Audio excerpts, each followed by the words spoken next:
부활의 아침 예배하는 우리들에게 주님께서 은혜와 평강 내려주시기를 바랍니다. 오늘 누가복음 23장입니다. 오늘 내가 나와 함께 낙원에 있으리라 라는 제목으로 하나님 말씀 전하겠습니다. 종려주일이자 이제 고난주일입니다. 사람들이 종려나무 가지를 흔들면서 호산나 우리를 구원하여 주십시오 라고 예수님을 맞이했습니다. 하지만 그들이 기대했던 메시아는 어디까지나 자신의 현실 문제를 해결하는 구원자로서였죠. 하지만 예수님은 그들의 기대와 다른 행보를 보였습니다. 아무런 저항도 하지 않으시고 아무런 기적도 행하지 않으시고 그저 침묵으로 십자가로 나아가셨습니다. 그러자 사람들이 쉽게 마음을 돌이켰어요. 방금 전까지 호산나 외쳤던 그들이 예수님을 십자가에 못 박으라고 소리 지르는 폭도가 되어버렸습니다. 종려주일에 나는 어떤 구원을 바라고 있는가? 우리 자신을 가만히 돌아볼 수 있는 그런 아침이 되기를 바랍니다. 오늘은 십자가에 달리신 예수님에 대한 이야기를 좀 함께 나누려고 하는데, 예수님이 십자가 지실 때에는 예수님의 좌우편에 함께 십자가에 못 박힌 다른 사람들이 있었죠. 오늘 본문에는 그들에 대하여서 두 행악자라고 표현을 했고, 동일한 것을 기록한 마가복음에 보면 두 강도다라고 기록을 되어져 있습니다. 이 사람들은 예수님의 죽음을 누구보다도 가장 가까이에서 지켜본 사람인데 예수님에 대한 그들의 태도는 서로 달랐습니다. 39절에 보면 한 강도는 예수님을 비방했죠. 네가 만약에 그리스도라고 한다면 너와 우리를 구원해라, 조롱의 말을 한 거죠. 십자가 달렸으면서도 예수님의 연약함을 본 것이고 예수님의 무능함만을 바라보았던 것입니다. 자신이 죽어가는 그 순간에도 예수님에 대하여 불신한 것이고 예수님을 배척하는 죄를 저질렀던 것이죠. 그러나 또 다른 한 명의 강도, 그 사람은 전혀 새로운 것을 보았습니다. 예수님의 죽음이 나의 죽음과는 다르다는 것을 깨달았죠. 자신의 죽음은 죄에 대한 정당한 처벌이었지만 예수님은 죄가 없다는 것을 발견하게 된 것입니다. 그분의 죽음은 의로운 죽음이라는 것을 보게 된 것입니다. 그래서 이 강도는 예수님께 간구하죠. 당신의 나라에 임할 때 나를 기억하소서라고 부탁을 드립니다. 예수님은 그의 간구를 들어주셨고 오늘 내가 나와 함께 낙원에 있으리라 구원을 선포해 주셨습니다. 십자가에 달리신 예수님에 대해서 이 두 행악자가 다르게 본 것, 이 상반된 이 두 태도는 오늘날 모든 인류가 십자가를 향하는 태도랑 같다고 할 수가 있겠습니다. 한 부류는 십자가에 달린 예수님을 불신하고 배척을 했고, 또 다른 한 부류는 십자가에 달리신 예수님에게서 유일하신 구원의 길을 보고 회개와 믿음의 반응을 보였습니다. 십자가에 대한 상반된 반응이 그 사람의 영원한 운명을 가른 것이죠. 끝까지 불신하고 예수님을 배척한 자에게는 그 죄값대로 음부에 빠지는 심판이 있었고, 회개한 이들은 낙원을 허락받아서 주님과 함께 거하게 되는 것이죠. 십자가에 대한 반응이 구원과 심판을 결정합니다. 너무 간단한 명제인 것 같지만 이 말씀을 마음에 새기시길 바랍니다. 십자가에 대한 나의 반응이 영원한 구원과 영원한 심판을 결정하는 것입니다. 여러분, 기독교의 십자가라고 하는 것은 굉장한 신비죠. 사람들이 혐오하고 조롱하는 사형틀, 그 십자가가 어떻게 하나님께서 우리를 구원하시는 구원의 방법이 될 수 있는가? 아무리 인간의 생각으로 생각을 해보아도 상상할 수도 없는 구원의 방법이죠. 교회를 10년, 20년 다닌다고 해도 이 십자가를 이해하지 못하는 사람들이 너무나 많이 있습니다. 십자가에 대한 이해는 머리로 이해하는 것이 아니라 성령님께서 은혜를 주셔야만 깨달을 수 있는 것이기 때문에 그렇습니다. 고린도전서 1장 18절입니다. 십자가의 도가 멸망하는 자들에게는 미련한 것이요 구원을 받는 우리들에게는 하나님의 능력이라. 여러분, 십자가의 비밀은 대속에 있지 않습니까? 죄인인 내가 죽어야 되는데 나 대신 예수님께서 돌아가시고 그분이 죽으시고 나는 살아나게 되는 것, 이러한 대속의 은혜가 십자가에는 담겨 있는 것이죠. 왜 그토록 기독교에서 피를 이야기합니까? 피가 곧 생명이기 때문에 그런 것이죠. 신명기 12장 23절, 피는 그 생명이다, 분명히 우리들에게 가르쳐주고 있죠. 히브리서 9장 22절, 피 흘림이 없은즉 사함이 없느니라. 생명이 되는 피를 흘리지 아니하고는 용서가 없기 때문에 예수님께서는 당신의 생명이신 피를 흘리시고 우리를 용서해 주시고 의롭다고 하신 것입니다. 로마서 5장 9절, 우리가 그의 피로 말미암아 의롭다 하심을 받았다. 정확하게 예수님의 피의 효과가 무엇인지를 우리들에게 가르쳐주고 있습니다. 우리는 예수님의 피로 죄 용서함을 받고 의롭다 하심을 받게 된 것입니다. 십자가는 피 흘림으로써 이루어진 대속의 자리라는 것을 기억하는 우리 모두가 되기를 바랍니다. 그 피를 믿는 사람은 구원을 받고 그 피를 배척하는 사람은 심판을 당할 수밖에 없는 것이죠. 저는 우리 새생명 배단위의 모든 성도들이 이 회개한 강도와 같이 십자가에서 피 흘리신 예수 그리스도를 바라보는 눈이 열리기를 바랍니다.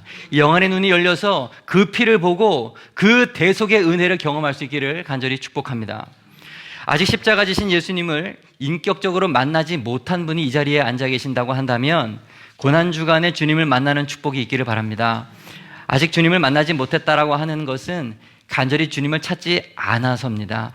마음의 문이 닫혔거나 아직 간절히 하나님을 필요로 하지 않아서 찾지 않았기 때문에 그런 것입니다.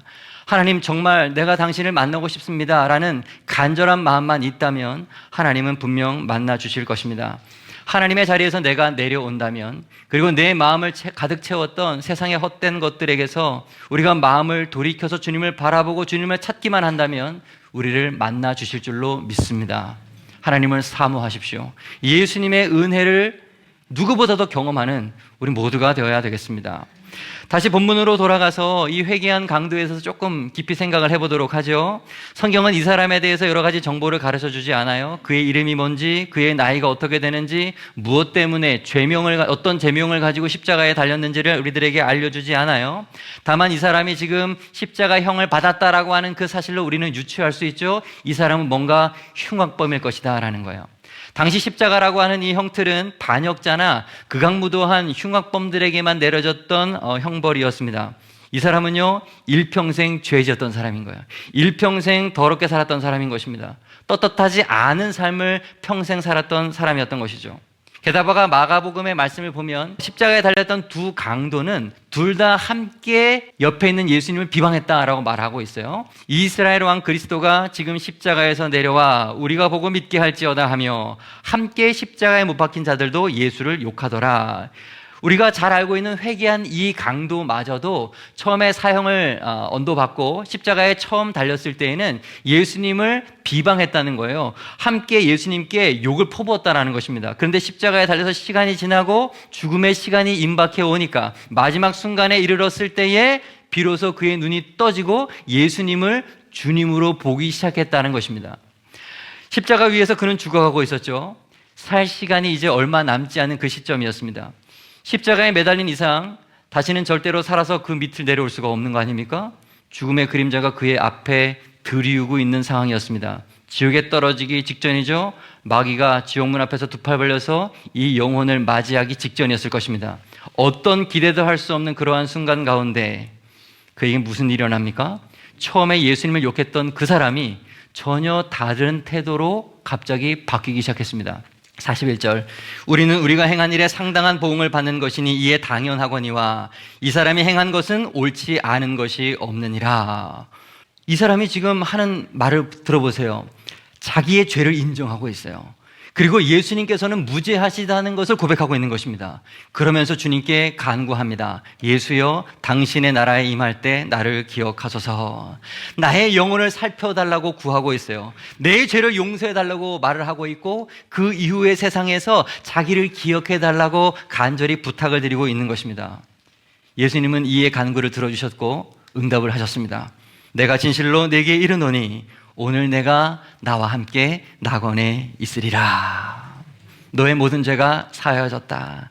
지옥이 아닌 천국이 너의 것이고 내가 너를 받아주겠다라고 말씀하시는 것입니다. 이 음성 듣는 우리가 되어야 되겠습니다. 이 음성 들으면 이 세상에서 뭐가 부러울 게 있겠어요? 내가 오늘 나와 함께 낙원에 있으리라. 여러분, 성경에서 예수님이 구원을 선언해 주신 여러 가지 장면들이 나오는데 오늘 본문의 이 말씀과 같이 이보다도 더 분명하고 이보다도 더 즉각적인 구원의 선언을 저는 발견한 적이 없어요. 내가 오늘 나와 함께 천국에 있겠다, 이렇게 선언하신 것은 너무나도 특별한 선언인 것입니다. 예수님은 자기가 죽어가는 그 순간에서도 죽어가는 어떠한 죄인을 구원하시기 위하여 은혜를 베풀고 계시는 것입니다. 히브리서 7장 25절, 예수는 자기를 힘입어 하나님께 나아가는 자들을 온전히 구원하실 수 있으니. 아멘. 자기를 힘입어 하나님께 나아가는 자들을 구원하실 수 있는 분, 그분은 예수 그리스도이신 것입니다. 우리가 볼 때 너무 구원과 멀어진 것 같은 사람이라도, 너무 흉악해서 저 사람은 도무지 안 될 것 같은 그런 사람이라 하더라도, 범죄자라고 사람들이 다 낙인을 찍고 모두가 다 포기하고 심지어 부모까지도 외면하는 사람이라 할지라도 십자가에 달리신 예수 그리스도를 의지한다면 그 사람은 구원을 얻을 수가 있는 것입니다. 여러분, 예수님께서 구원하지 못할 사람은 없습니다. 예수님께서 구원하지 못할 사람은 없습니다. 우리가 포기해서 그렇지 하나님은 포기하지 않으세요. 사도행전 16장 31절, 주 예수를 믿으라. 그리하면 너와 내 집이 구원을 받으리라. 그러므로 여러분, 두려워하지 말고, 아무리 나의 죄가 크고 죄책감에 시달린다 하여도 두려워하지 말고 믿기만 하시기를 바랍니다. 여러분을 살리기 위해서 예수님께서 십자가에서 피를 흘려서 고초를 당하시고 죽으신 것입니다. 여러분, 이 강도를 가만히 생각해 보세요. 이 강도는요, 교회를 다닌 적도 없어요. 이 사람은요, 그 흔한 세례도 받지 못했습니다. 이 사람은 그 흔한 어떠한 작은 일도 헌신을 해본 적이 없습니다. 하지만 그에게는 딱 한 가지가 있었으니 믿음이 있었던 거예요. 그리고 그 믿음을 가지고 예수님께서 그를 구원해 주신 것입니다. 그러므로 여러분, 누구도 자기 자신을 포기하면 안 돼요. 예수님은 2000년 전이나 지금이나 동일하신 분이십니다. 그는 생명의 주관자가 되시고 우리를 구원하시는 주체가 되십니다. 주님께서 우리들에게 선언하시는 그 순간 우리의 영혼은 새롭게 되고 변화가 되고 놀라운 하나님의 사람으로 새 생명을 얻게 되는 줄로 믿습니다. 우리의 과거가 어떠한다 한들 그게 도대체 어떻단 말입니까? 지금까지 살아오면서 악한 일만 추구하면서 살아왔다 한들 그것이 도대체 어떻단 말입니까? 아무 상관이 없어요. 예수님은 여러분을 구원하실 수가 있습니다. 고칠 수도 있고 바꾸실 수도 있습니다. 그리스도께 그러므로 나아오십시오. 회개한 강도와 같이 주님을 붙드는 우리 모두가 되기를 간절히 바랍니다. 다음으로 오늘 본문에서 또 다른 의미로 가르쳐 줄 수 있는, 배울 수 있는 교훈이 있습니다. 예수님께서 구원하지 못하실 사람은 없지만 그렇다고 해서 모든 사람이 구원을 얻는 것은 아니다라고 하는 사실이에요. 예수님 옆에는 2명의 흉악자가 있었다는 사실을 잊지 않기를 바랍니다. 둘 다 흉악한 범죄자였습니다. 둘 다 자기 죄값으로 십자가라고 하는 처형을 받았어요. 예수님 앞에 나란히 매달려 있었습니다. 둘 다 똑같이 예수님을 봤어요. 예수님 옆에서 예수님의 입에서 무슨 말씀을 하시는가, 그분이 기도하시는 것, 그분이 많은 사람들을 용서하시는 이야기들을 다 똑같이 귀로 들었습니다. 하지만 한 강도는 그 말씀을 듣고 회개했고 한 강도는 끝까지 굳은 마음으로 남았습니다. 한 강도는 기도했지만 한 강도는 끝까지 예수님을 비방했습니다. 그래서 한 강도는 낙원으로 인도되었지만 한 강도는 음부로 떨어지고 마른 것입니다. 여러분, 똑같이 기회를 얻었다 하더라도 모두가 다 회개하는 것이 아니고 모두가 다 믿는 것이 아니고 모두가 다 구원을 얻는 것이 아니에요. 성경 이야기가 다 그 이야기예요. 성경을 보시고 역사를 보시고 주변을 살펴보세요. 두 사람에게 동일한 은혜의 빛이 비춰지지만 둘 다 똑같이 구원받고 은혜 받는 것이 아닙니다. 한 사람만 그 빛을 누리는 경우가 너무너무 많아요.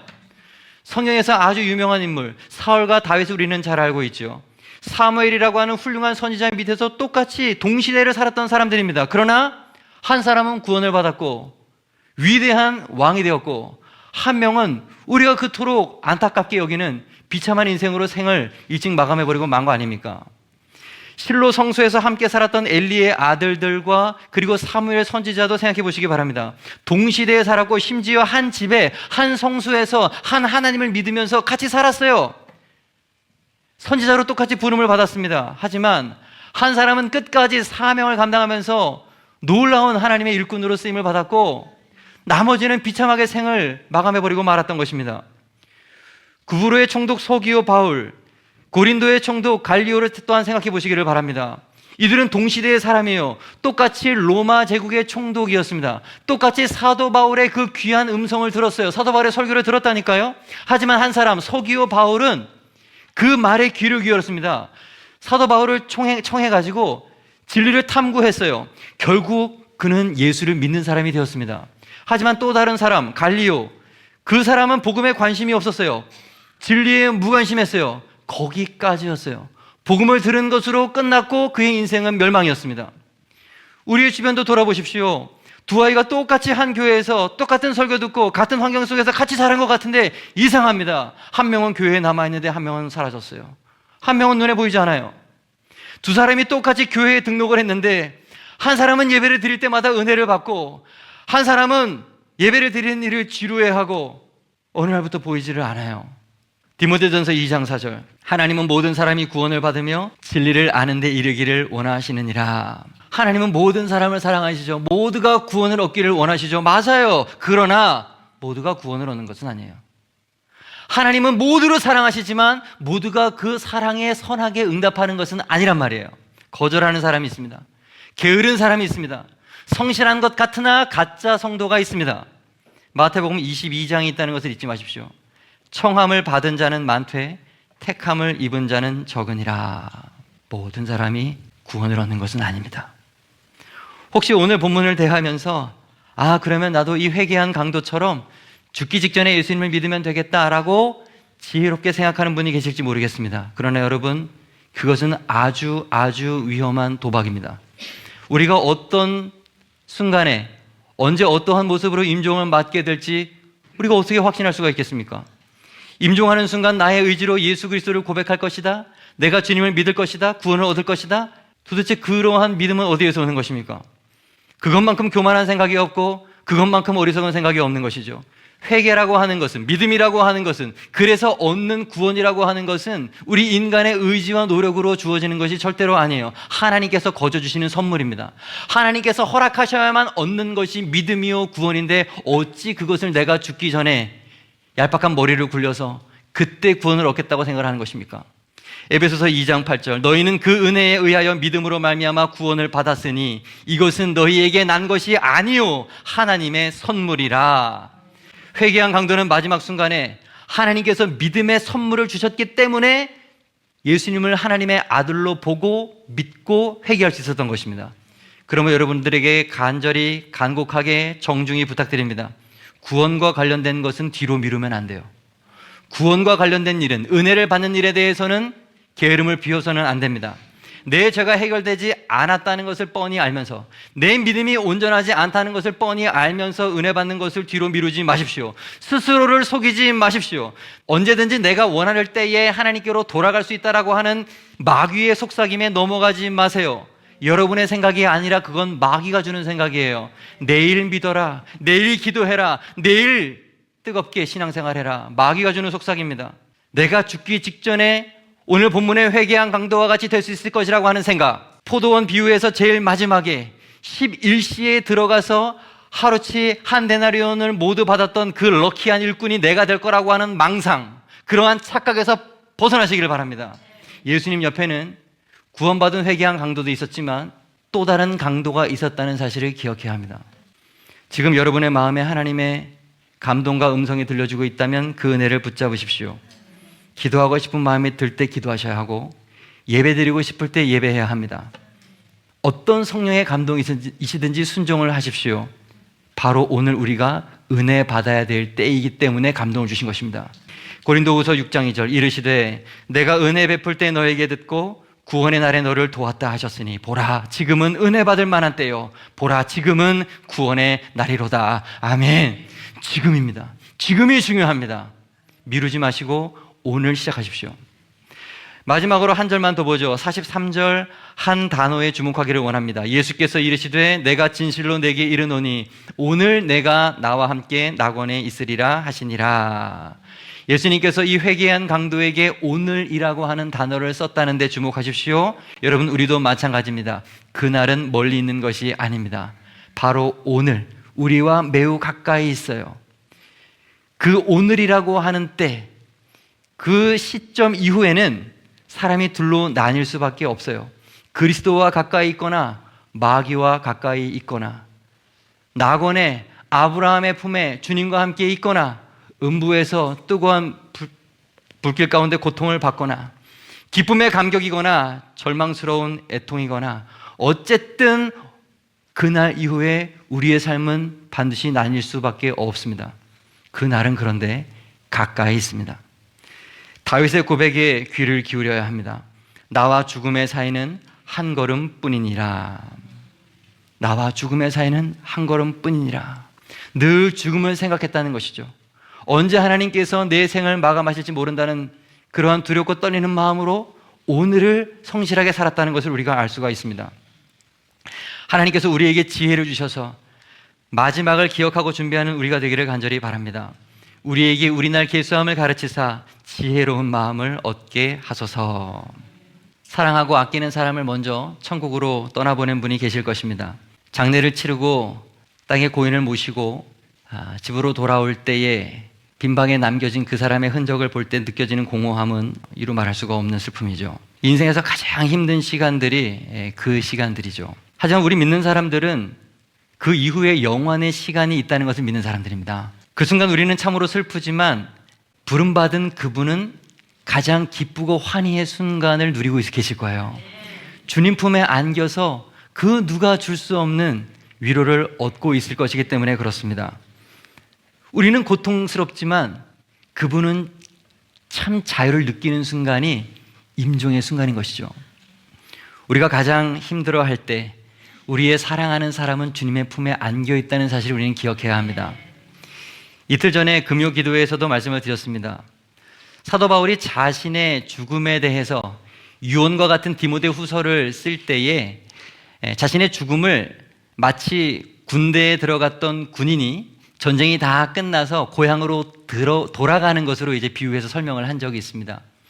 군인들은 전쟁을 하면 야영을 하지 않습니까? 텐트, 천막을 치는데 끈으로 그 텐트를 고정하잖아요. 근데 뭐라고 설명했냐 하면 내가 죽는 것을 장막을 걷는 것으로 표현을 했어요. 그 끈을 풀어버리는 것으로 설명을 했습니다. 군인이 이제 전쟁이 끝났어요. 이제 목숨이 살아있다는 확신으로 고향에 사랑하는 아내에게로, 사랑하는 부모님에게로 돌아갈 수 있은 그 군인의 천막을 걷는 기분이 얼마나 기쁘고 황홀하고 설레겠습니까? 근데 그것을 뭐라고요? 자신의 죽음에 비유했다고요. 이 땅에서의 모든 고된 것을 정리하고 나는 이제 하나님 아버지의 품으로 돌아간다. 나는 죽는 것이 설렌다. 그 얘기를 하고 있는 것입니다. 여러분, 우리 믿는 사람들은 죽음에 대한 바른 이해를 가져야 합니다. 사도 바울과 같이 죽음을 두려워할 것이 아니라 죽음을 기다리는 것으로, 죽음을 설레는 것으로 그렇게 여길 수 있는 우리 모두가 되기를 바랍니다. 남자들은 다 알 거죠. 군대에서 가장 부러운 사람이 누구예요? 오늘 제대하는 사람 아닙니까? 오늘 제대하는 사람. 나는 언제나 저 때는 오나. 제가 제대하는 날 큰 훈련이 있었어요. 공교롭게도 제가 자원에서 전날 얘기했습니다. 제가 오늘 밤 당직을 서겠습니다. 어차피 난 내일 저녁 하니까 오늘 밤 새겠다 얘기를 한 거죠.